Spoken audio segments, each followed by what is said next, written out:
السلام عليكم، مرحبا بكم اخواتي من جديد في قناتي. ان شاء الله تكونوا كامل بخير بصحه جيده ومهنيين. ان شاء الله جاتكم اليوم فيديو جديد ان شاء الله راح ينال اعجابكم وتستفادوا منه. راح نقدم مجموعه من الوصفات ان شاء الله راح ينالوا اعجابكم.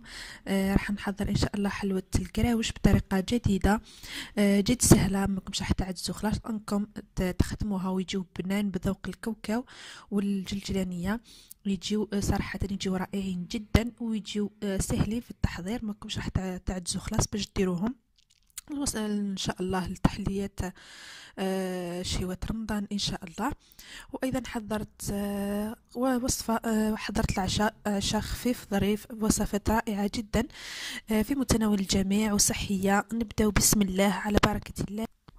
هنا الكراوش توعية ان شاء الله راح نكهم بالكاوكاو والجلجلاني. كنت قليتهم وراح ترحيهم بشكل ناعم كما تشوفوا. خلطت الكاوكاو والجلجلان ونرحيهم بشكل ناعم. بالنسبة للعجينة نحتاجو، أنا استعملت 500 جرام من الفرينة، وضفت لها كاس من هذاك مطحون الكاوكاو والجلجلان. تقدروا ديروا اللوز يعني شي متوفر عندكم. درت نصف ملعقة صغيرة ملح، ملعقة صغيرة من خميرة الحلويات. أضفت نكهة الماء الزهر، أو يكون تضيفوا سكر ناعم أو ماء الزهر العادي، وملعقة صغيرة من الخل راح تخليها تجي هشيشة. نخلط المكونات الجافة هذوك اللي درتهم كامل مع بعض. ثم راح نضيف 160 جرام من الزبدة الذائبة. بعد اللي ذوبتها جبت لي كاس، نفس الكاس اللي كيلت به الكاوكاو والجلجلانية.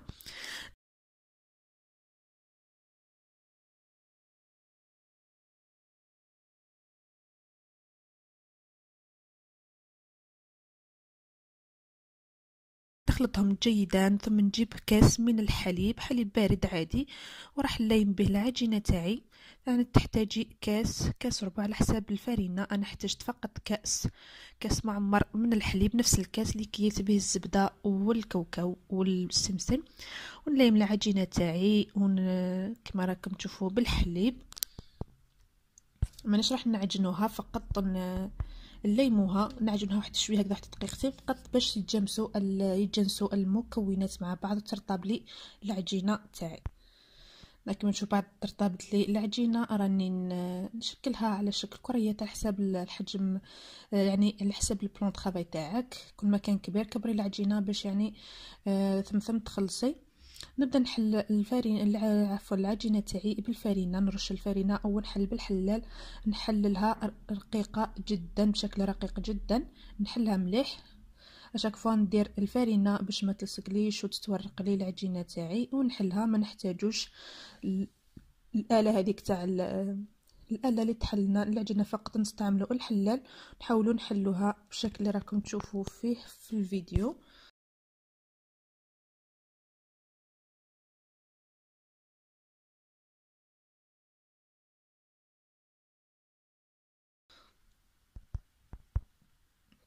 بعد اللي حليتها تحصلت على شكل رقيق بزاف كما راكم تشوفوا. راح نطبقها بهذا الشكل راكم تشوفوا فيه في الفيديو. شاك فوا ندير الفرينه ونعدل المستطيل تاعي وندورو ونبداو نشكلو حبيبات الكراوش تاعنا لطريقه سهله جدا. وراح تخليك ديري كميه كبيره بدون تعب، بدون يعني بلا ما تحتاجي هذيك القطعه، فقط السكين. يعني طريقه تشبه للحسوه. كما تشوفون نقطع 4 شرائح ونليمهم بالطريقه اللي راكم تشوفوا فيها. نعاود نوري لكم واحده اخرى. كما تشوفون نقطع 4 شرائح.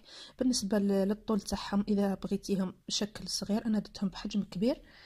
شوفوا الطريقه تاعهم كيفاش تجي، تتحكمي في الشكل تاعهم. بغيتي ديرهم دائري، تحبي ديريهم بالطول. بالنسبه للحجم تاع الحبه يعني على حسب العرض تاع المستطيل اللي درتيه، تقدري ديريه يعني تصغري في الحجم تاعو كما تقدري تكبريه كما درت انايا.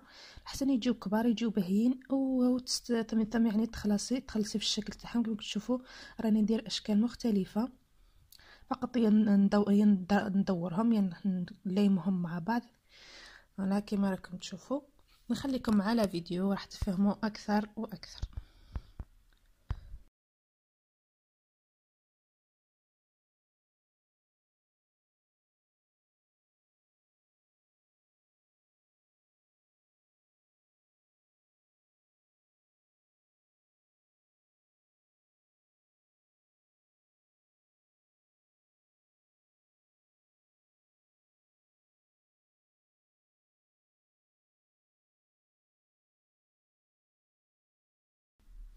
والله هنا بعد اللي خلصت راح نوجد العسيله تاعي. انا فقط شريت العسل. كاين وصفات اخرى للعسل ان شاء الله نحطها لكم اذا ما نسيتش في صندوق الوصف. ذوبته باش يعني يجيني خفيف ويجيني سهل باش نعسل القراوش تاعي. انا بعد اللي سخنت الزيت راح نحط القراوش تاوعي يتقلاو عادي. بعد اللي يتقلاو لي يتحمروا راح نحيهم مباشرة من الزيت، نحطهم في العسيلة نعسلهم باش يشربوا لي العسيلة ويجيو يعني معسلين تخي بيان. كما تشوفون نكمل نقلي القراوش تاوعي ونعسلو في العسيلة مباشرة ونخليه يقدر يتنحلو يعني العسيلة الزايدة.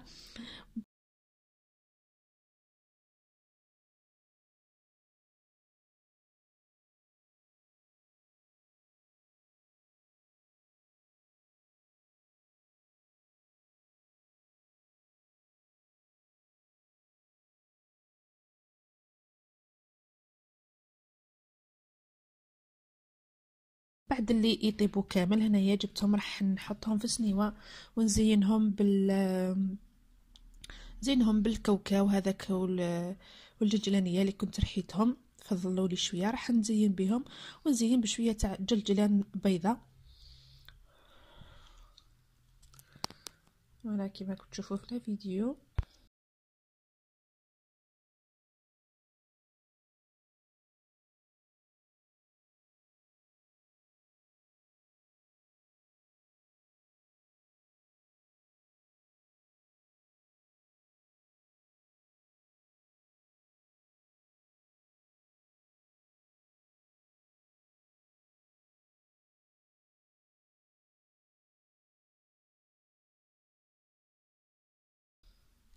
قالوا لك الجلجلان تاعنا تجهز بعد اللي يعني زينته يجي معلك يجي مقرمش يجي رائع جدا والذوق تاعو ولا اروع. لازم ننصحكم انكم تجربوه، لازم تجربوه لانه يجي ما شاء الله يجي رائع جدا في الذوق.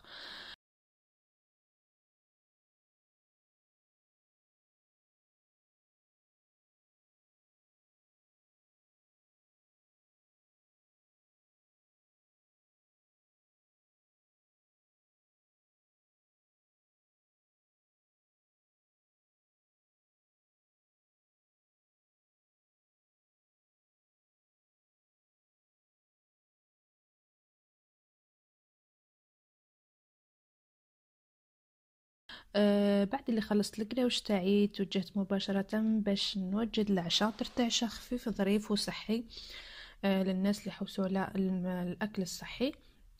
هنا كما كنت تشوفوا راح نحضر سلطه بالخضر كنت حطيتها في فيديو في قناتي الثانيه. كنت تشوفوا جبت زروديه بطاطا والشمندر البيتخاف راح نطيبهم. البيتخاف راح نديرو في الماء، درتو في الماء يطيب من التحت مع ايضا طيبت بيضه الجزر يفور. كما نعرفوا الجزر يعني يقصح شويه يبدا يدخل لي طياب للجزر وانا نضيف البطاطا والجلبانه. هنايا توجهت ان شاء الله هنايا توجهت باش نوجد الوصفه تاعي الثانيه للعشاء ان شاء الله. راح ندير افخاذ الدجاج مع البطاطا في الفرن يجيو صحيين وبنان. كما تشوفوا عندي افخاذ دجاج لحساب يعني افراد العائله، ندير لهم نشلحهم بالموس باش يشربوا لي البهارات. والله انا بالنسبه للبهارات استخدمت كركم، قليل من الكركم، قليل من الكاري، قليل من الفلفل الاحمر، زنجبيل، قليل من الزنجبيل، فلفل اسود، قليل من الكمون. ودرت ايضا ملعقه كبيره من الزبادي، من ياغورت ناتور. درت القليل من الليمون ونضيف الملح، قليل من يعني البهارات عفوا الملح والقليل من الثوم مجفف. واستخدمت ايضا اعشاب منسمه، درت اكليل الجبل ودرت قليل من الزعتر، يعني اختياريين، اذا كانوا متوفرين ديروهم، اذا كانوا ما كانش ممكن تستغنوا عليه. كديروا قليل ايضا من الدبشه او المعدنوس، يعني لكم الاختيار. وندير شويه تاع الماء وندخل هذيك البهارات كامل في الدجاج تاعي ونحطهم ونخليهم يرتاحوا على الاقل ساعتين.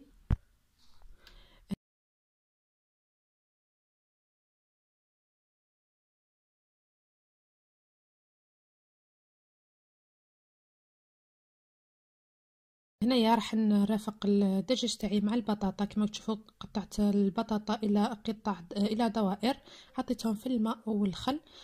هنايا راح نكه البطاطا تاعي بعد اللي نشفتها مليح من الماء هذاك. راح نضيف لها ان شاء الله البهارات، نضيف لها فلفل اسود، ونضيف لها القليل من الثوم، رشه من الثوم مجفف. اذا كان ثوم غير درت قبل درت الكركم، رشه من الكركم، ودرت ثوم مجفف. اذا كان ثوم غير مجفف تقدروا تضيفوا قليل من الثوم، يعني غبره ثوم عادي. ودرت نكهتها باكليل الجبل، ونضيف كمية من الزيت تقريبا 3 ملاعق كبيرة، وخلط المكونات كامل مع بعض.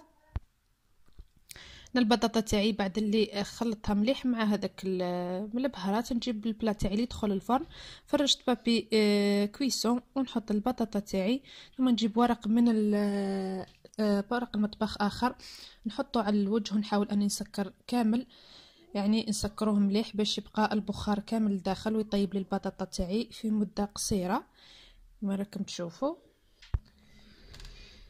هنايا كما تشوفوا بعد نجيب افخاذ الدجاج هذوك نحطهم في البلاء مع البطاطا، وندخلهم للفرن على درجه 200 درجه، ونخليهم حتى يعني نشوفهم طابوا ونحيهم. هنايا توجهت باش نوجد يعني السلطه تاعي بعد اللي طابوا لي هذاك الخضر، مجموعه الخضر اللي درناهم وخليتهم بردوا مليح. هنايا ضفت لهم قليل من الكونكومبر الخيار، وضفت البطاطا عفوا الطماطم مقطعين كامل الى شرائح صغيره، وضفت ايضا البصل. بالنسبه للصلصه درت زيت الزيتون، درت رشه يعني رشه خفيفه من الثوم، يعني بعد اللي طحنته مليح، ودرت ملعقه كبيره من الخل، درت ملعقتين من الخل او ملعقه ونص، يعني على حساب كميه الخضر اللي عندك. درت رشه من الفلفل الاسود، ورشه من الملح، ورشه من السكر باش تعدل لنا الذوق وتعطينا ذوق مليح للصلصه تاعنا. ثم افرغ يعني على الخضر تاعي، نخلط مليح نحطهم في البلاط، ثم نجيب راح نزينهم بالبيض. نحط البيض من الفوق بهذيك الآلة اللي نقطعوا بها البيض، ونعاود نحط نفرغ القليل من الصلصة فوق البيض. والسلطة تاعنا